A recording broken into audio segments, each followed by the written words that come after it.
Boa noite a todas e todos. Boa sexta-feira, né? Quando é sexta, a gente tem que dar boa sexta-feira a todos.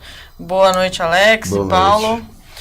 Hoje a gente vai destacar aí uma ruptura entre poderes, né? Depois da nota do presidente do Senado, que é presidente do Congresso Nacional, o senador Eunício Oliveira, defendendo que o Brasil tem que seguir as orientações, as determinações da ONU, porque nós tornamos lei essas recomendações, criou-se aí um choque com o Planalto, né? Porque o governo Temer já se manifestou através de 2 ministros de forma a minimizar esse posicionamento do Comitê de Direitos Humanos, que cobra das autoridades brasileiras que o Lula não só seja candidato, como tenha todos os seus direitos políticos respeitados, né? Então, como é que fica agora?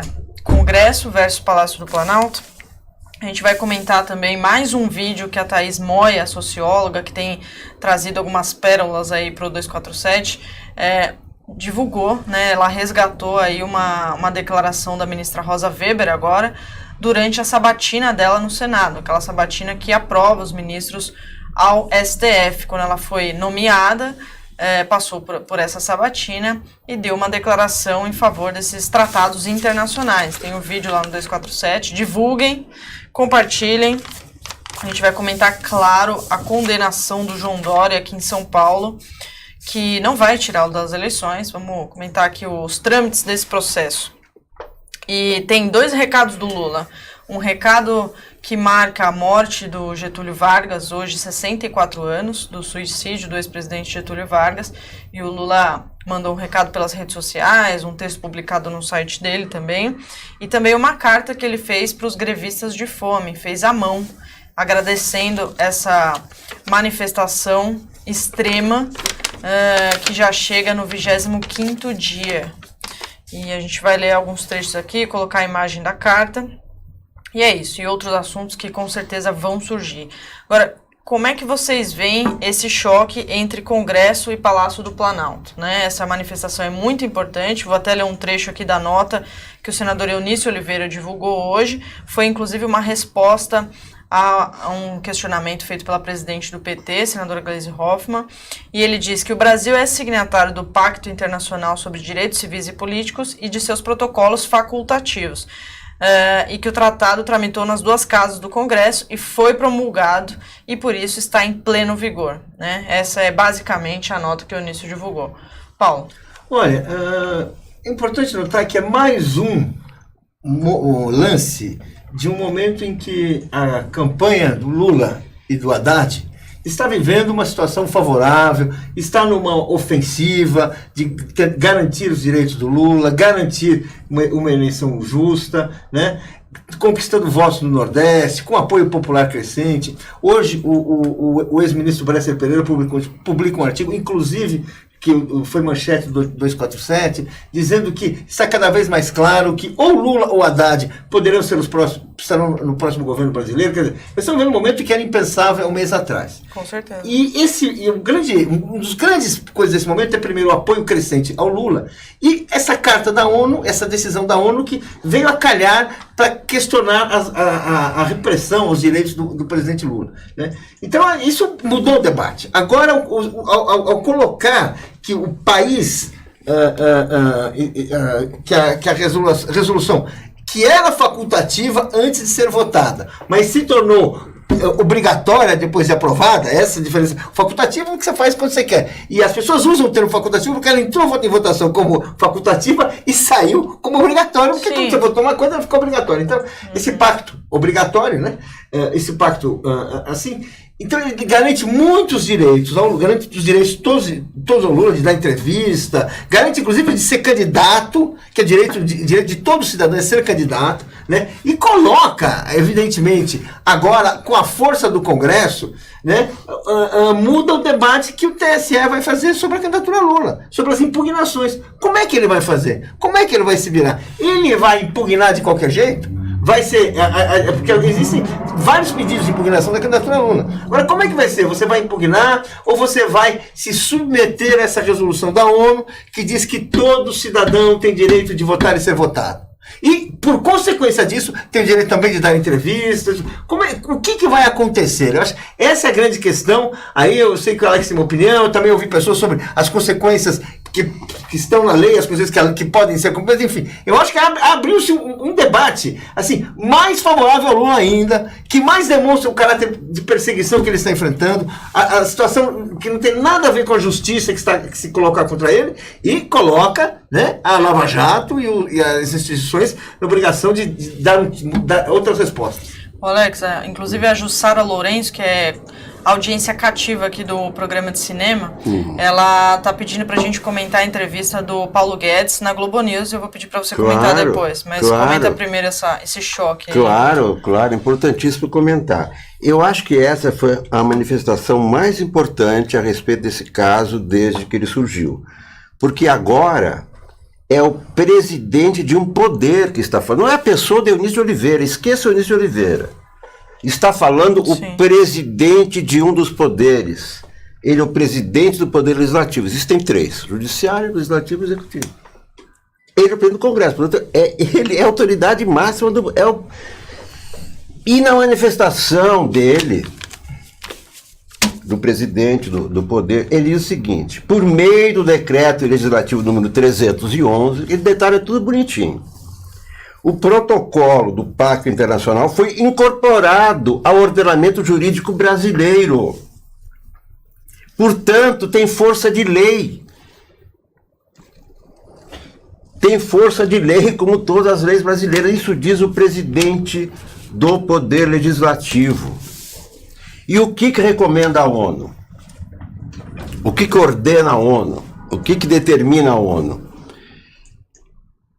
É que todo cidadão tem direito de ser candidato, isto é, dando entrevistas, participando de debate de alguma forma, recebendo... ontem o STJ proibiu Ciro Gomes de visitar Lula, por exemplo. O STJ não autorizou o PDT a visitar Lula. Não pode. Ele tem que ter acesso aos políticos e etc. Tudo bem.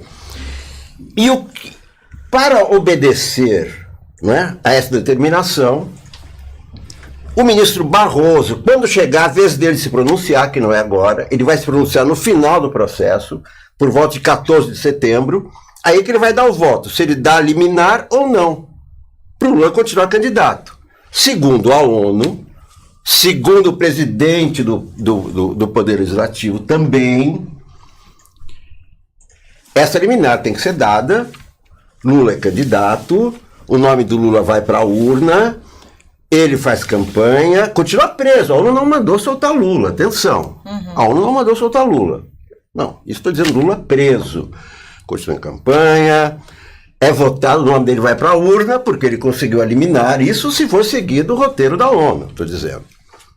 O nome dele vai para a urna, ele é eleito, ele recebe diploma, mas está preso. Não pode tomar posse? Toma posse do vice dele, Fernando Haddad. Esse é o roteiro previsto pela ONU. É assim. Lula ganha a eleição, não pode assumir, está preso, tudo bem. Assume Haddad e continua rolando o processo. O Dias Toffoli já disse que esse ano não vai colocar em votação a descer da segunda instância. E nem pode a essa altura, porque aí já o ambiente está contaminado pela eleição presidencial. Não há como ele colocar. Ele já disse que vai colocar em votação no ano que vem. Ele coloca em votação no ano que vem e o STF ou volta para o caminho, não é, para os trilhos democráticos, que é a presunção da inocência, que é o artigo 5º, ou não. Mas eu entendo que esse pronunciamento do presidente do Legislativo foi o pronunciamento mais importante até agora. Nunca se ouviu a palavra tão forte, né, tão autorizada a respeito desse assunto. E uma declaração como essa, sim, deve provocar alguma reação dos ministros do Supremo, porque agora falou um poder, não falou 247, o Paulo, a Gisele, carta de jurista, o B.C. Pereira, o Baltazar Garçom, não, falou o poder, o presidente de um dos poderes da nossa nação.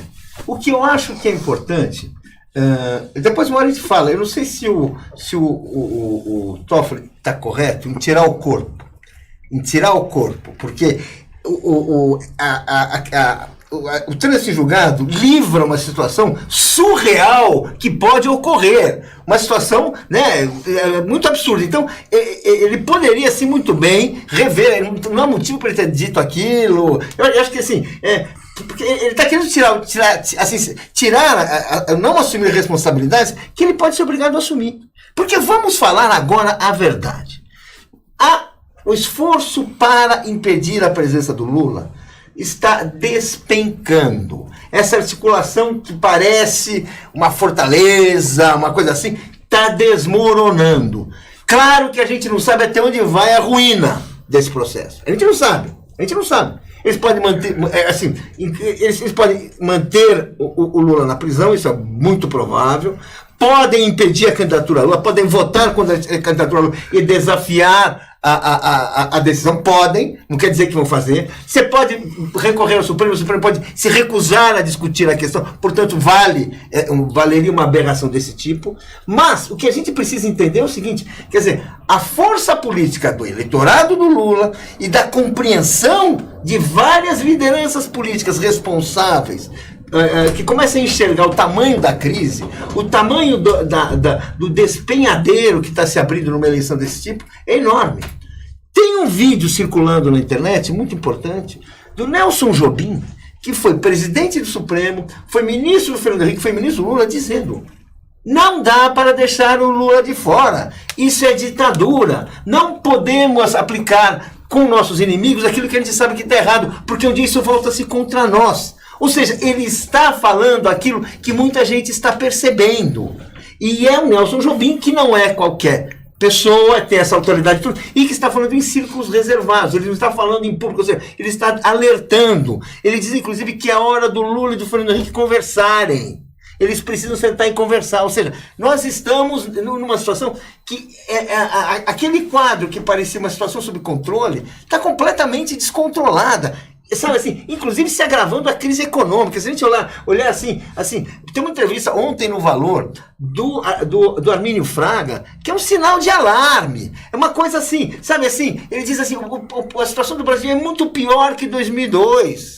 Sabe? Assim, a desvalorização do dólar em 5%, com pouca coisa, inviabiliza muitos negócios. Ou seja, aquilo que seria alguma coisa para sustentar esse governo está desmoronando, inclusive aí. E por quê? É incerteza política. As pessoas não sabem, elas não acreditam mais na força das suas candidaturas, na capacidade de dar continuidade ao que eles estão fazendo através da eleição, no risco, e está meio claro o risco do eleitorado derrubar tudo isso. Então, tem uma situação que está realmente assim, a gente não sabe o que é, a gente não precisa cultivar as ilusões que tudo aquilo que deveria acontecer vai acontecer, mas o desarranjo, a confusão, assim, as coisas estão tremendo. Não, e assim, vocês lembram quando teve uma decisão do STF que tirou o Renan da presidência do Senado e a decisão não foi cumprida?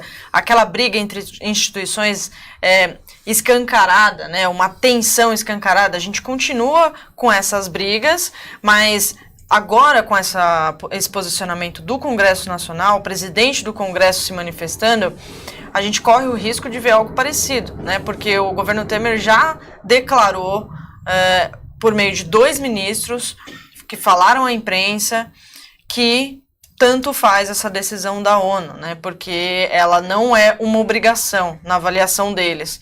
O presidente do Congresso avalia que sim, temos que seguir a orientação da ONU, a determinação da ONU. A gente sabe que às vezes a justiça ela segue o caminho da política. Então hoje, a justiça no Brasil, a gente sabe que ela tem sido usada, empregada para atender interesses políticos espúrios, que não tem sentido algum. Mas, se você começa a ter uma compreensão que o Brasil está indo, que essa articulação, que esse conluio anti-Lula está ameaçando levar o país para o abismo, está fechando alternativas, você pode ter uma pressão política no sentido contrário, de forçar uma saída. de, portanto, forçar o cumprimento dessa determinação da ONU, que abre aquilo que a gente dizia desde o início. A ONU está criando uma chance para o Brasil. A ONU está criando uma chance para o Brasil. Resta saber se haverá meios de comentar. Isso assim, sabe, várias coisas disso. Eu disse isso, aquele Vladimir Arás, aquele membro do Ministério Público, que falou, o Brasil não resta uma alternativa, tem que cumprir para pacificar. Ou seja, vamos dizer assim, isso é uma questão, sabe? A força que Lula está assumindo, sabe? Quer dizer, o desencanto, sabe? O horror, que depois a gente vai falar do Paulo Guedes, mas o horror que o Bolsonaro está causando, e quando ele tenta se colocar, ele tenta apresentar o seu vice, que é o Mourão, é um horror pior ainda, não é? Quer dizer, tudo isso está colocando assim, não, esse povo não tem jeito, sabe? Esse povo não vai conseguir consertar, o que está ficando muito grave. Tem alguns comentários aqui que vão na linha do que eu estava pensando em colocar aqui para vocês discutirem, que na verdade é uma provocação, né? Enfim, um questionamento sobre essa atitude do Eunício, né? O Haas, por exemplo, coloca: os senadores querem se reeleger no Nordeste, onde Lula é rei. Vocês acham que a coligação do Eunício Oliveira, lá no Ceará, que está junto com o PT, que inclusive deu uma polêmica, que tirou um senador do PT lá, o José Pimentel, tem a ver com isso, ou é burocrático e ele simplesmente reproduziu o que é fato, né? Ou vai na linha do que ele está pensando, né? Ele age como o pensamento dele, ou não tinha outra saída, essa era a única nota possível de ser publicada. Ele é o presidente do Senado, ele não é o Eunício Oliveira, ele é o presidente do Senado, ele é o presidente do Congresso, ele é o presidente do Poder Legislativo. Esqueçam o Eunício Oliveira. Esse é o pronunciamento oficial do cargo máximo do Poder Legislativo. É assim que tem que ser entendido. Eu acho que hoje é sim o pronunciamento oficial, mas não existe nada automático na justiça, não existe piloto automático. Ele podia ficar quieto. Ele fez questão de se apresentar. Não, ele foi questionado. Não, ele foi questionado pela Gleisi. Claro, mas ele podia não responder hoje. Ele respondeu ao questionamento. Claro, mas ele não precisava responder. Mas não poderia ficar quieto para sempre. Mas ele podia enrolar, empurrar com a barriga, se colocar em consulta, podia fazer muita coisa. Não, ele fez questão de se manifestar agora. Ele fez questão, ou seja, ao se manifestar agora, ele está dando um sinal. Ele está dando um sinal para o Supremo. Ele está dando um sinal para o TSE. A ONU está... A resolução da ONU não é uma brincadeira. Nós achamos que ela tem valor. Isso é uma atitude política. Porque quando se ocorre uma situação dessa, não existe um impessoal, não existe um desinteressado. Estou falando isso naturalmente. Sabe, quer dizer, se fosse ele um outro cidadão, se fosse o Rodrigo Maia, não teria feito. Podia ficar assim, podia dar uma enrolada. Por quê? Porque não é porque claro que ele tem, o fato dele estar se aliando ao Lula já mostra que ele tem uma aposta. Ele não acredita nos adversários, ele acha que isso é bom. Bem, e assim é a política. E assim são os poderes. Perguntaram pro ministro Aloysio Nunes Ferreira o que era, ele falou: pura recomendação, não é pura sugestão, não tem valor de lei. Perguntaram para ele falou outra coisa. É assim a política. Ele está naquele cargo para exercer as suas convicções também, não pessoais. E ele, então, teve uma atitude que é absolutamente legal, legítima, dentro das obrigações, dentro do Estado de Direito e tudo isso, mas que é uma atitude claramente de que ele está jogando uma situação para um lado. Ele poderia sentar em cima. Quantas interpelações? Os caras sentam em cima. Não, nesse caso ele não sentou. Por quê? Porque ele está vendo uma crise vindo. Ele está vendo que o edifício está desmoronando e ele não quer ficar quieto. Eu vou mais nessa linha de que nada acontece por acaso, né? Essa coisa ele é presidente do Congresso e vamos esquecer que ele é Eunício, eu acho que é num mundo ideal. Mas acho que... Não, eu acho que o Alex tem razão. Eu falo, vamos esquecer aquilo ali, sabe por quê? Porque o Eunício é um tipo polêmico. Oficial do presidente do Senado. Ele é um político polêmico. Você pode não dizer... é que ele deu uma declaração à imprensa. Não, claro o PT questionou ao presidente do Senado e o presidente do Senado respondeu. Provavelmente fez uma consulta prévia, provavelmente sabíamos qual era a resposta, porque é assim que as coisas são. E até porque não tinha como ele se posicionar de forma diferente, né? Mas, enfim, pode ser que... remanchar. Sim, eu mas acho pode que, ser de qualquer maneira, é a declaração mais importante até mas, agora. Alex, não há dúvida. Não, porque é o seguinte, um poder, que é o poder legislativo está contra a repressão ao Lula.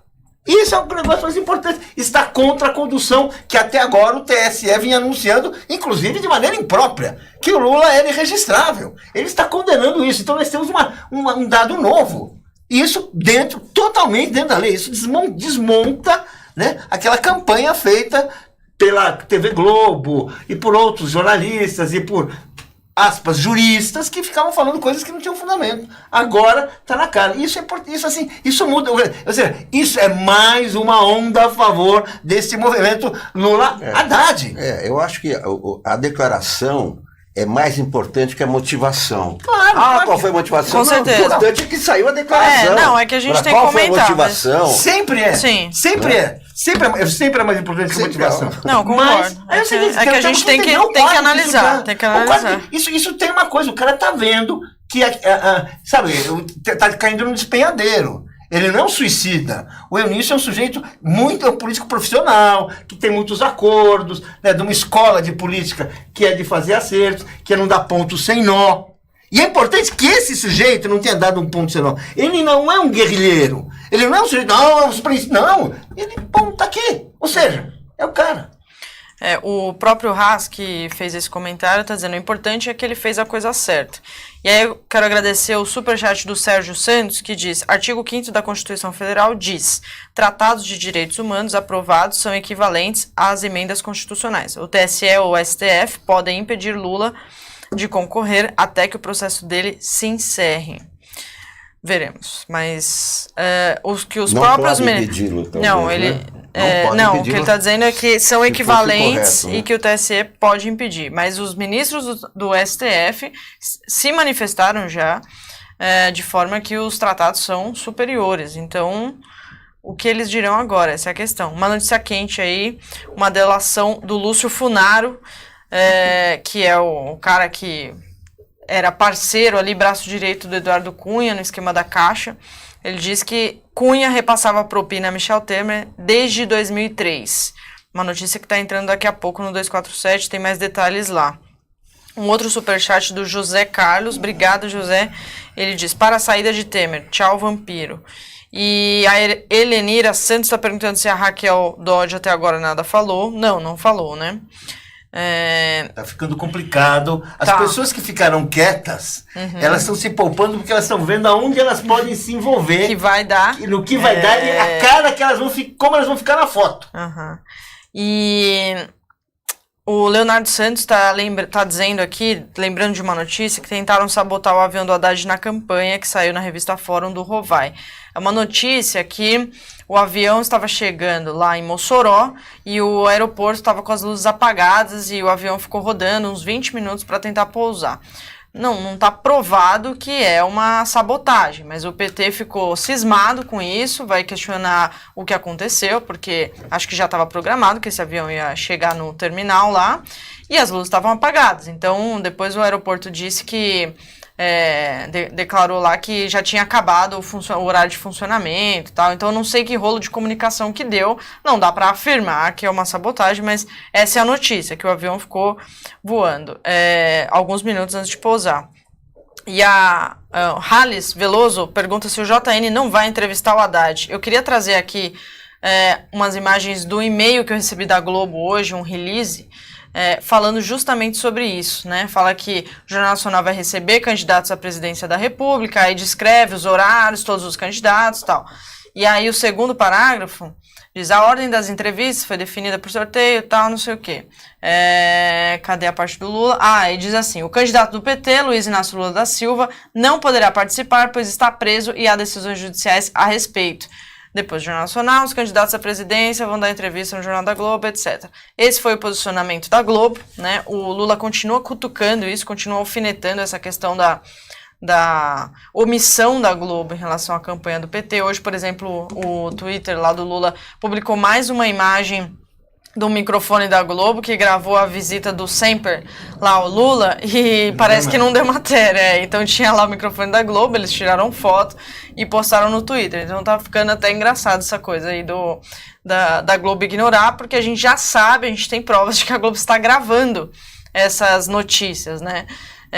Bom, de qualquer forma, o Lula está aí com 39% das intenções de voto, a Globo é obrigada a noticiar essas pesquisas, mas ignora a campanha do Haddad no Nordeste, ignora todas as mensagens do Lula, né? Enfim, fica aí se fazendo de sonsa. Bom, teve um vídeo hoje da Rosa Weber também, ainda sobre essa questão da ONU. A Rosa Weber estava lá durante a sabatina no Senado e disse que os tratados internacionais ratificados pelo Brasil estão acima da lei do país.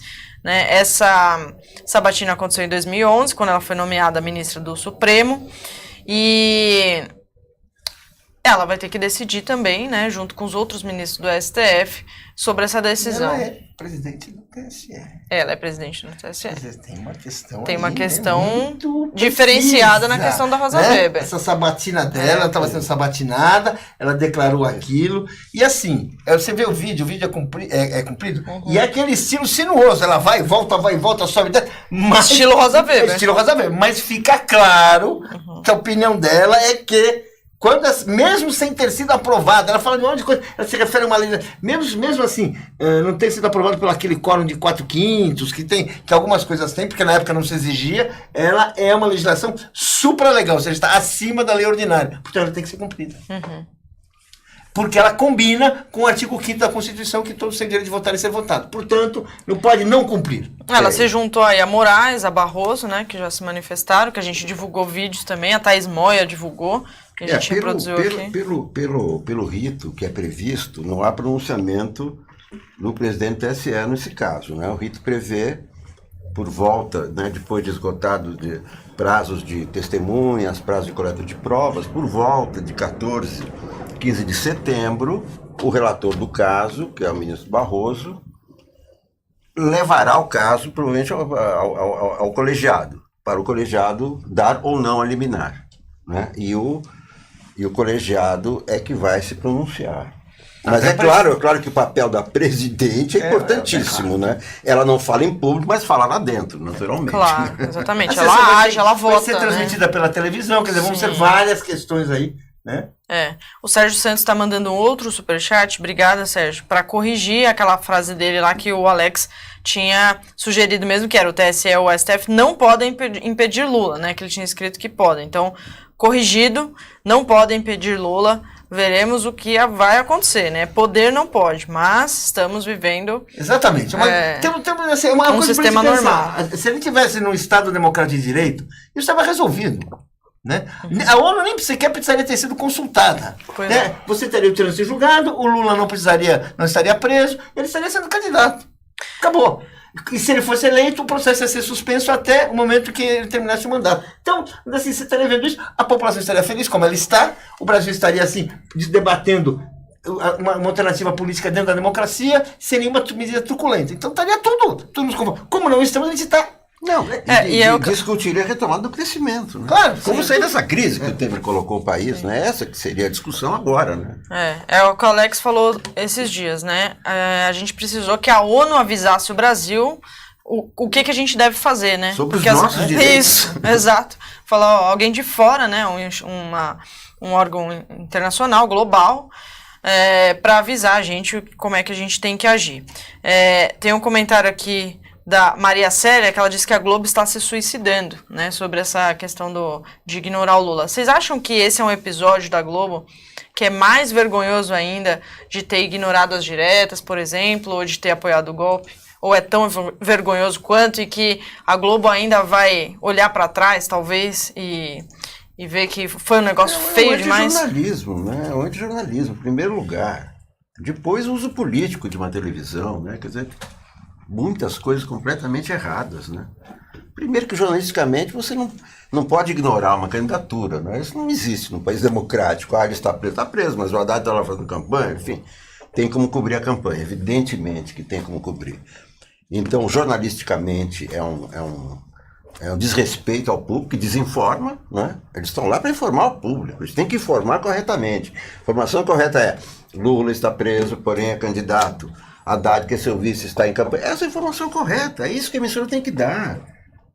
E não é o que a Globo está fazendo, né? A Globo não está cumprindo seu papel jornalístico, não está cumprindo também o seu papel de dar oportunidades iguais a todos, não é? A lei não é para todos, a Globo não está cumprindo, e não está cumprindo também o Tratado Brasileiro, porque está tratando o Lula como um cidadão sem direitos políticos. Quando eles dizem Lula está preso e, portanto, não pode ter acesso, eles querem dizer não tem direitos políticos. E é mentira, porque ele tem direitos políticos preservados. A Globo não pode fazer isso. O que você acha? Eu acho o seguinte, eu acho que a Globo está muito envolvida. Ela é muito patrocinadora do golpe. Ela é a ponta de lança da perseguição do Lula desde o primeiro momento. Não vamos esquecer, foi o jornal O Globo que fez uma matéria, assim, de passagem sobre a Bancop. Ainda não havia não era nem a discussão ali, não tinha OAS, não tinha nada sobre uma denúncia contra a Bancop, que foi arquivada, hein? Essa denúncia contra a Bancop foi toda arquivada, onde aparece. E é essa matéria que, em determinado momento, o Sérgio Moro vai usar para fundamentar a acusação de que o triplex pertencia ao Lula. Essa é a única referência. Ela é parte, a Globo é parte. E depois se tornou parte. A gente vai olhar, a gente vai ver assim, o papel desempenhado pelo livro, pelas reportagens da Globo, no roteiro do filme O Mecanismo. É totalmente calcado em reportagens da Globo. Sabe, ou seja, então você assim, sabemos, é aquilo que está lá, quer dizer, então a Globo é muito, muito envolvida. Uhum. Então, se houver uma mudança que a população está desejando muito, que ela conseguir votar no Lula, ela conseguir derrotar o golpe, seja com o Lula, ou seja através do Haddad, de qualquer maneira, ela ir às urnas e derrotar o golpe, isso representa muito mais. Porque não é só que a Globo fez uma coisa, ela está apoiando alguém, ela tem partido aí. Uhum. Ela é contra um candidato. Então, na campanha das diretas, ela não tinha um outro candidato. Não é que ela era a favor, ela não queria as diretas, ela ignorou. Aqui ela está ali completamente comprometida. Assim, e num país que hoje tem uma consciência do papel da mídia que não tinha. Então, ou seja, assim, para ela é muito complicado ocorrer qualquer desarranjo. Aquela pessoa que fez que pôs a torta no forno e não pode estragar, porque se sabe que a visita vai chegar. A visita vai chegar e agora que a visita, que é o eleitor, vai chegar. E aí? Cara, então, imagina o medo, né, de não se tirar o Lula da disputa ou do Haddad vencer. Não, porque o Alex está certo quando ele fala o seguinte, olha, tem uma campanha do PT em curso. Existe uma campanha do PT em curso. A gente sabe que o PT vai ter candidato, seja qual for. Bem, se existe uma campanha, se estou fazendo comício, por que você não acompanha? Porque você quer esconder. Você tem partido, você não está sendo isento. Não, é o seguinte, a Globo, que é especialista em ficção, não é boa novela. Boas novelas. Pensei que você estava analisando. Está virando jornalismo com ficção, está tentando criar ficção de que o Lula não é candidato. Perfeito. Esse que o jornalismo da Globo está tentando construir uma ficção, invadindo o terreno dos novelistas. O que é um desrespeito ao Aguinaldo Silva e a todos eles. A João Marcos Carneiro, a Valcir Carrasco. Tem que separar os departamentos aí. Acho que misturaram os funcionários. Desde que o Boni saiu, a Globo ficou uma confusão. Tá essa bagunça. A gente está com quase 900 pessoas ao vivo no Facebook e 4.100 pessoas ao vivo no YouTube, audiência espetacular, ainda mais para uma sexta-feira, o pessoal tá aí assistindo firme e forte, nossa audiência é muito fiel. Pessoal, se inscreva no canal, quem tiver no YouTube não se inscreveu ainda, quem tiver no Facebook, tenho certeza que tem várias pessoas no Facebook que ainda não são inscritos no canal, então vai lá no inscrever-se, que tem abaixo do vídeo, no youtube.com. Vai aparecer aí, inscrever-se. Apareceu já, apareceu. Ah. youtube.com/Brasil247 e curtam, lá de novo, tô com o dedo errado aí, aqui, isso, foi ao contrário.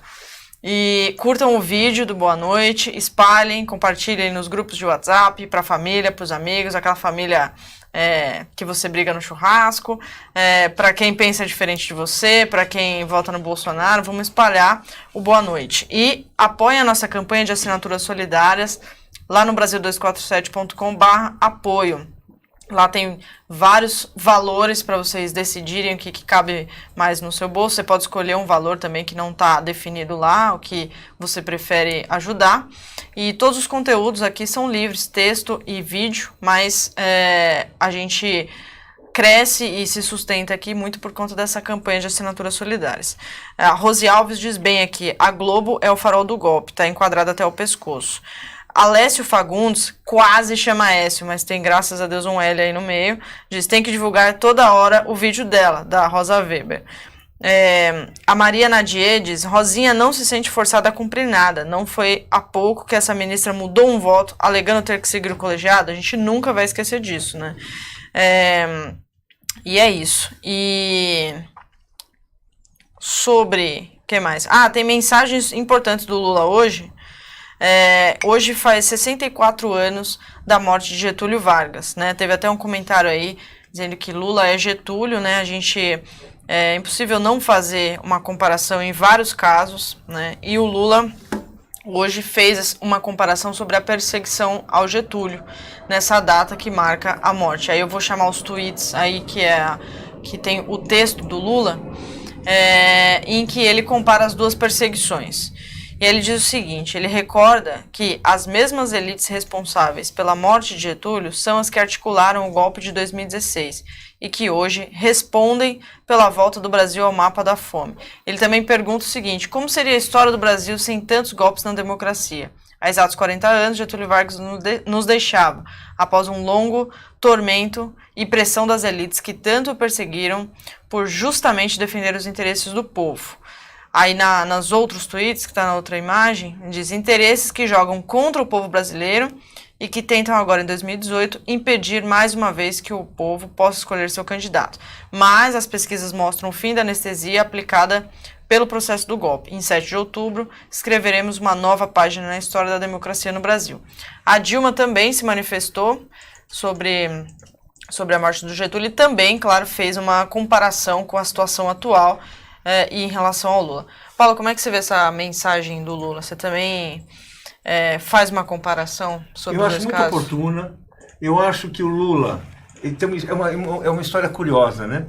Porque quando o Partido dos Trabalhadores surgiu, quando o novo sindicalismo surgiu, chamava de novo sindicalismo na época, eles tinham uma natureza antigetulista. Eles diziam que os sindicatos...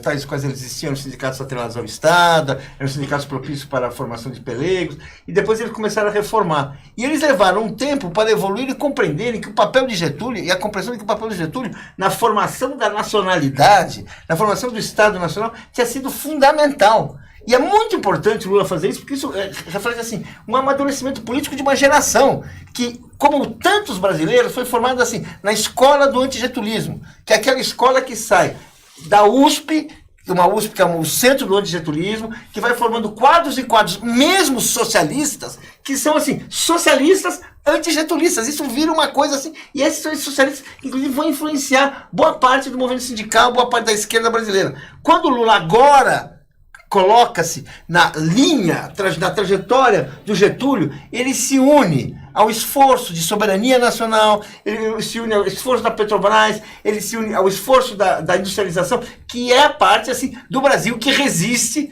à pressão externa, que até hoje se mantém através de agentes com um novo rosto, mas que fazem o mesmo movimento de manter a colonização do Brasil e até aprofundá-la. Esse processo contra o Getúlio é muito parecido. Na época do Getúlio era a República do Galeão, agora a República de Curitiba. O Getúlio era acusado de corrupção porque colocou o irmão e etc. E também por ter mandado matar Carlos Lacerda, o que nunca foi provado. Há dois Getúlios, claro. O Getúlio é a personagem mais importante da história do Brasil, né? Da história republicana, não teve personagem da dimensão do Getúlio, né? E é o personagem que moldou o Brasil naturalmente, porque a influência dele foi enorme. Foram 15 anos como ditador, depois mais 4 anos como presidente eleito. Então, formou o Estado, né? Uma figura muito complexa, que teve a parte da repressão, com Filinto Miller, com torturas e etc. na época da ditadura do Estado Novo, e depois esse período quando ele foi presidente eleito, cumprindo a Constituição, e foi derrubado por um conluio de militares, né? por um conluio de militares que, no dia 23 de agosto, o pressionaram a renunciar. Ele disse: não renuncio. E resolveu sair da vida para entrar na história. A diferença é que o Lula já disse que não vai cometer, não vai dar um tiro no coração.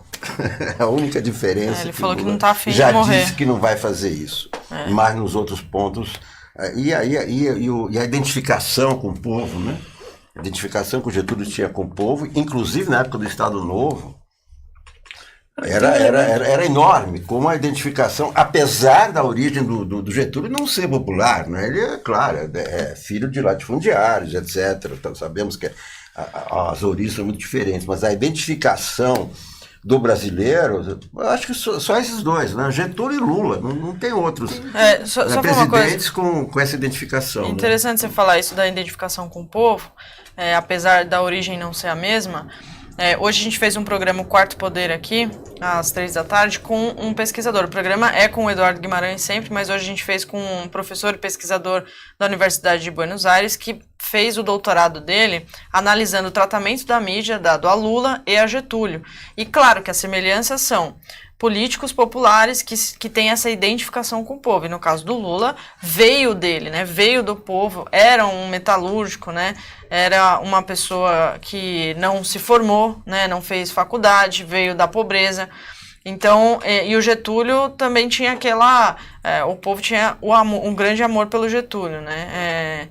E aí ele faz essa comparação que a mídia elitista trata os dois de uma forma muito parecida, né? Então bem interessante esse programa. O Globo atacava o Getúlio, que não existia TV, e a TV Globo ataca aqui o Lula. Não, mas vamos falar. E o Getúlio era atacado pela tribuna da imprensa e pelo Globo. Não, e era atacado também. Quando o Getúlio morreu, quando o Getúlio se matou, o Partido Comunista soltou uma manchete exclamando de júbilo pela morte do Getúlio. Sim,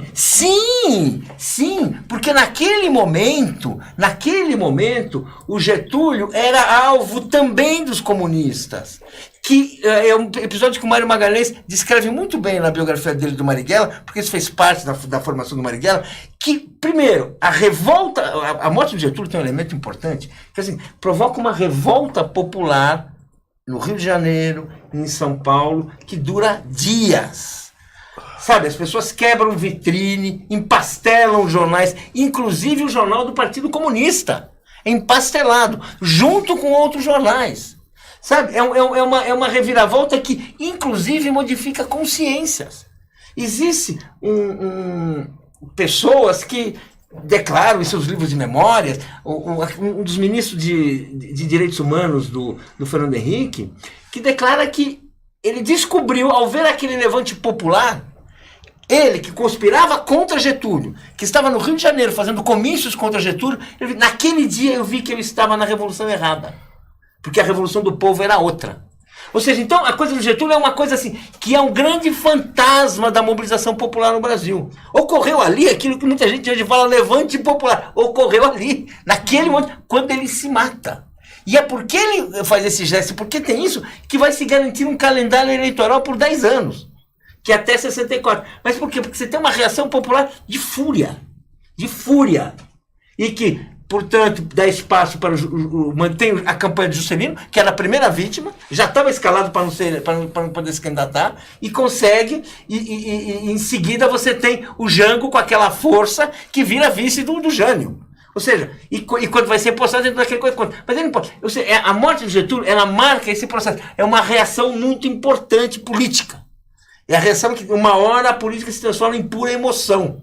E é uma questão que em outro grau a perseguição ao Lula pode estar provocando. Porque você tem um político popular que o povo enxerga como o único político que realmente defende, sendo perseguido e impedido. Ou seja, isso está se tornando uma força muito grande.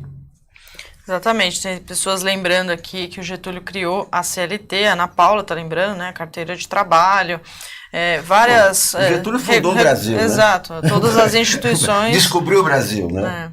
Dizem que foi Cabral. Colocou ordem em todas as funcionalidades do país. O Brasil moderno começou com Getúlio, né? Noslen Salem diz, o PML tem toda a razão do mundo. As pessoas quebraram os comunistas na porrada quando os encontravam na rua, de raiva pelos comunistas estarem contra Getúlio durante todo o período de governo. Né? O superchat da Nina Puglia. Obrigado, Nina. Ela diz, viva a mídia independente. Graças a jornalistas de verdade, mediados por uma âncora competentíssima como a Gisele, teremos esse alto nível de debate. Obrigada, ganhei o dia, vou terminar a semana com um puto elogio, tô muito feliz. Obrigada. Teve uma outra manifestação do Lula, que foi aos grevistas de fome, né? Grevistas que estão aí no 25º dia, a gente comentou ontem, né, que a Rosa Weber nada diz, né, ao receber os grevistas, né, anotou as reivindicações que são para pautar a questão da segunda instância, e hoje o Lula agradeceu o gesto, né, a gente tem uma imagem da carta do Lula aos grevistas, a gente não vai ler inteira, né, só para mostrar que o Lula escreveu à mão essa carta, né, então é um gesto muito simpático, um gesto muito próximo aos manifestantes, que mostra uma solidariedade, sem dúvida, muito grande. E aí ele diz que não sou candidato de mim mesmo, sou candidato de uma causa, sou candidato porque o povo quer. Vamos juntos derrotar os candidatos das elites e da Globo, porque vocês fizeram com que pela primeira vez o povo brasileiro fosse no Supremo Tribunal Eleitoral inscrever um candidato, né, Tribunal Superior Eleitoral no caso. E aí ele agradeceu muito esse gesto da greve de fome. É muito importante essa manifestação do Lula, né? A manifestação tem um recado importante, né? De fato, a greve de fome tem um papel de aula política, certo? Você fazer uma greve de fome onde as pessoas não são recebidas no Supremo Tribunal Federal e a ministra vista sambando, onde o futuro presidente do Supremo Tribunal Federal, ele diz que não vai pôr em votação as emendas, o debate constitucional sobre a presunção da inocência. Assim, ele vai dizendo tudo isso. Quer dizer, mostra assim, tem pessoas que arriscam a vida pela Constituição. Outras pessoas não arriscam sua rotina. Né? Então, eu acho muito importante o seguinte, então, o Lula está dando aí, nós vamos ganhar. Vocês são parte do povo. Vocês devem seguir a luta de outra forma. Eu acho isso muito importante. Eu acho que eles fizeram. São pessoas muito importantes, corajosas, que fizeram tudo isso. E agora o presidente está chamando essas pessoas de volta. E já fizeram. Está aí. Eu disse aqui, eu acho inacreditável que alguns ministros não tenham recebido. Que outros tenham recebido assim formalmente. Mandou assessora. Envergonhadamente. Sabe? Brasileiros que se dispõem a arriscar a vida por uma ideia, e uma ideia tão generosa como é a defesa da Constituição, merecem todo respeito. A frase do Lula exata é assim, o Brasil precisa do gesto de vocês e do voto de vocês. Ou seja, não morram, vocês precisam votar. Foi o que disse Lula, claramente. Tá bom, vocês fizeram uma grande manifestação, cumpriram o papel, e eu acho que a partir de amanhã essa greve será suspensa com a vitória. Essa greve foi uma greve vitoriosa. Os grevistas mostraram ao país o que eles precisavam mostrar, que a lei precisa ser cumprida, não está sendo cumprida, e eles exerceram a pressão sobre o STF de uma forma civilizada, mandaram essa mensagem para o Brasil todo, né? Então tiveram uma grande participação nesse processo. E eu acho que, a partir de amanhã, né, greve suspensa, vamos à campanha. Vamos falar uma coisa que é importante. Quando eles começaram a greve de fome, há cerca de um mês, o ambiente político do Brasil era um. Hoje o ambiente político é outro. Hoje, o presidente do Senado avisa que a ONU tem razão, os direitos do Lula devem ser respeitados. É uma reação que dialoga com exatamente aquilo que os grevistas estão defendendo. Então é importante ver, tem sim. As pessoas gostam de pensar, não, isso eles fizeram parte dessa resistência ao golpe, uma parte importante. dramática e corajosa. E teve uma manifestação da CNBB, né, teve uma ala da igreja que se manifestou hoje, ou foi ontem, pedindo para que a greve se encerre, né, claro, por essa preocupação de que haja uma morte, né, então eles afirmam o seguinte, que a greve cumpriu o seu papel, justamente porque a ONU já se manifestou, e a gente não está relacionando as duas coisas, mas foi uma vitória durante esse período da greve, né? Agora, eu queria que vocês comentassem, por último aqui, o processo do Dória, né? O João Dória hoje foi condenado a ter os seus direitos políticos cassados. Claro que ele não vai estar fora das eleições, né? Não dá tempo. Mas foi uma condenação por improbidade e ele perde os direitos políticos por 4 anos. Como é que funciona isso, Alex? Não, foi o seguinte, tem recurso e tal, né? Mas ele foi condenado por usar o símbolo Cidade Linda para proveito pessoal, o que mostra como ele age em relação ao que é público. Ele se apropria do que é público. Ele se apropriou da imagem do Cidade Linda. E é por isso que ele foi condenado. E condenado também a pagar uma multa de R$1.200.000, por esse motivo. Seus direitos estão suspensos por 4 anos.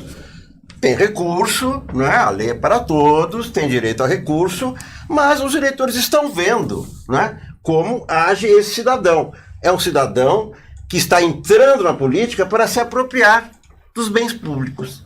Ele se apropriou da imagem do Cidade Linda. Então, é um aviso para os eleitores incautos. Quem é esse cidadão? Paulo. É isso aí.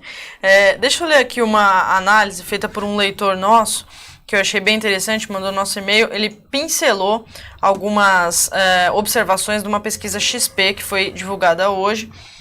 Foi divulgada não com um viés muito positivo para o PT, mas ele faz a seguinte análise. É o Dalmo Coelho quem mandou. Ele coloca aqui nessa pesquisa... Nessa pesquisa, o Lula cresce na espontânea, 3 pontos, e na estimulada, 1 ponto. No segundo turno, Lula abre 12 pontos em relação a Bolsonaro, 45-33. No segundo turno com Bolsonaro, Haddad sobe mais um pouco. A rejeição a Bolsonaro cresce e atinge maior patamar. Alckmin continua com viés de baixa, Marina também. Na pesquisa paulista da XP, em julho, 1/3 dos eleitores de Alckmin migram para Haddad no segundo turno contra Bolsonaro. Então, são análises aí bem... que ele pegou bem no ponto, né? É um resumo bem importante da pesquisa. O que você queria falar? Não, eu queria falar o seguinte, acho que a gente deveria falar da entrevista do Paulo Guedes. Ah, sim. Porque é Bolsonaro, porque é uma coisa que não pode ficar esquecida, que tem que ser lembrada. Não, essa entrevista do Paulo Guedes eu ia dizer Boa Noite, veja só. Foi muito assustadora, porque deu para ver que ele não é apenas um consultor econômico do Bolsonaro, coisa nenhuma. Ele é o ideólogo do Bolsonaro, ele fala não da economia, ele fala do Estado como um todo. Ele fala do que tem que ser feito.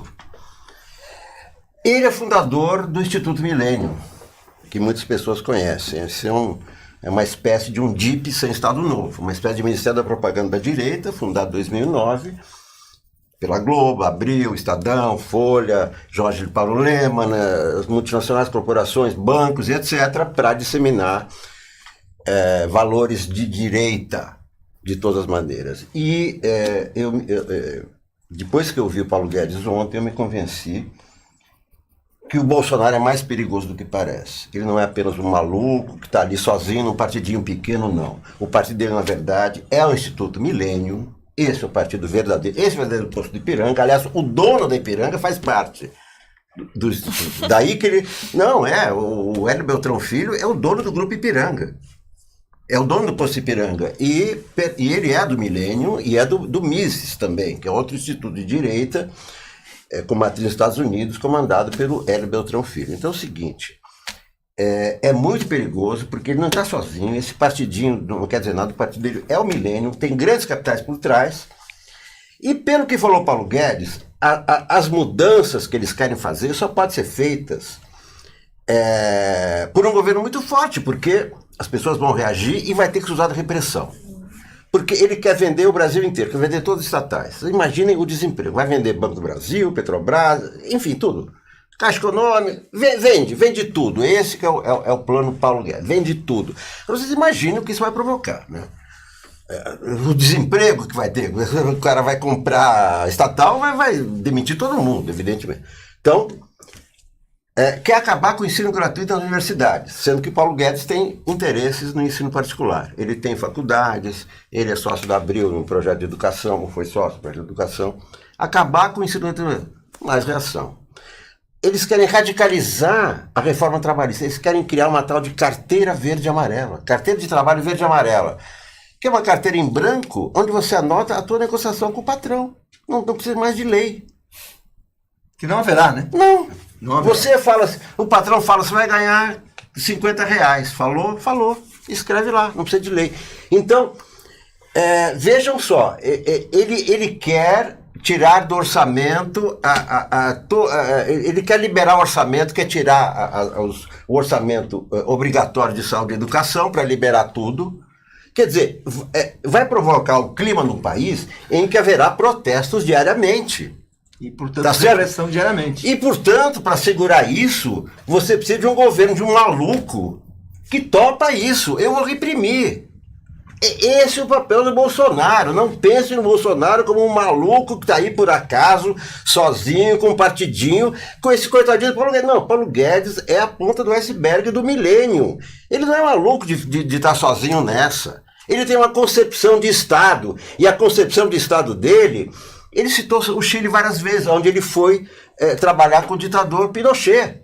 Ele citou várias vezes o Chile na entrevista, mas o Chile que ele quer é o Chile do Pinochet, não é o Chile democrata, né?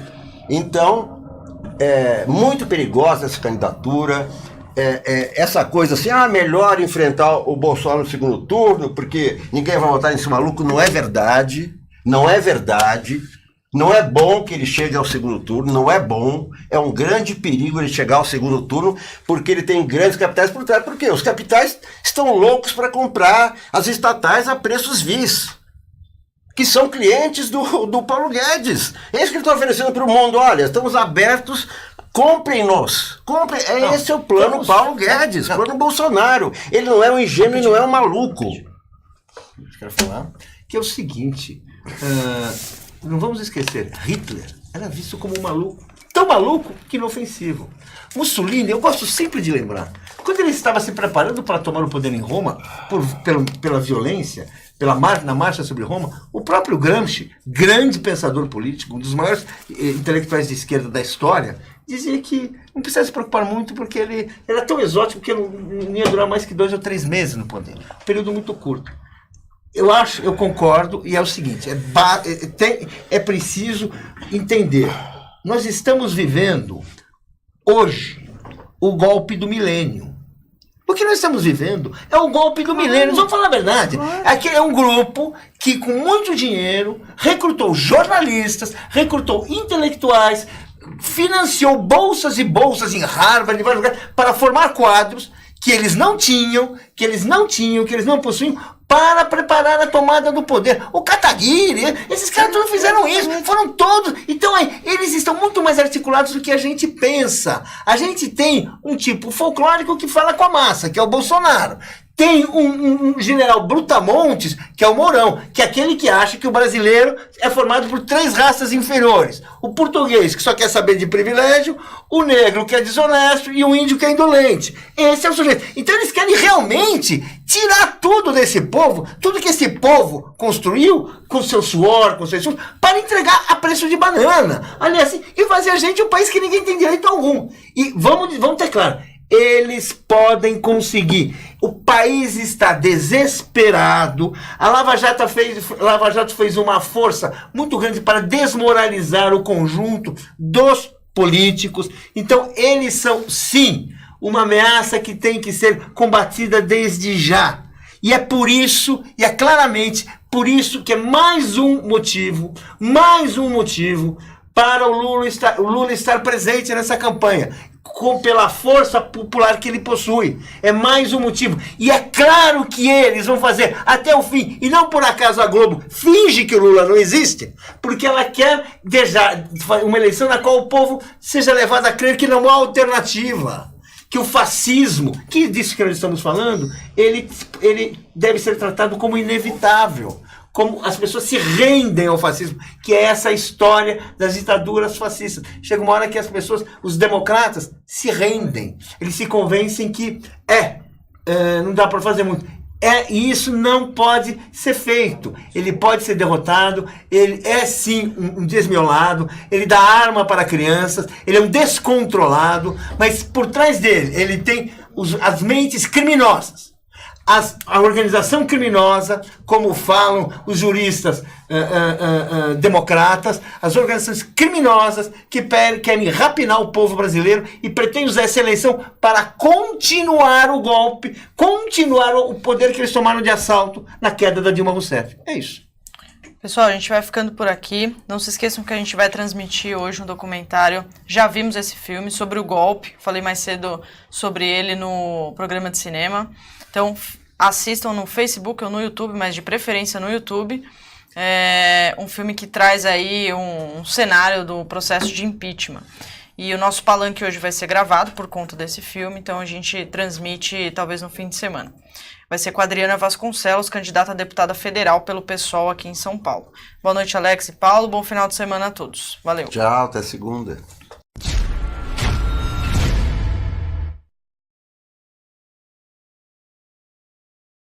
Primeiramente, eu quero cumprimentar o 247 pelos seus 7 anos de existência e acrescento de trabalhos inestimáveis para o Brasil, para a democracia, para aqueles que buscam entender a nossa realidade e até mesmo a realidade internacional, a chamada reforma da Previdência. Isso mostra que a intervenção não era séria, a sua motivação não era séria, os seus resultados não são nada sérios, até porque contrariou o próprio comandante do Exército, que falava contrariamente, publicamente, a essa intervenção. Portanto, o 247 ele está sempre na vanguarda com coragem. O 247 ele é ao mesmo tempo plural, mas tem lado. É por isso que tem essa história de crescimento e de respeito, que é o mais importante. E consegue isso pelo seu trabalho, pela sua equipe e porque é uma necessidade imperiosa. No Brasil e no mundo, o monopólio da mídia cada vez se consolida mais. Portanto, as mídias progressistas, como é o 247, são a verdadeira janela para um mundo melhor. Então, mais uma vez, parabéns a toda a equipe por esses 7 anos de um brilhante trabalho, dia e noite.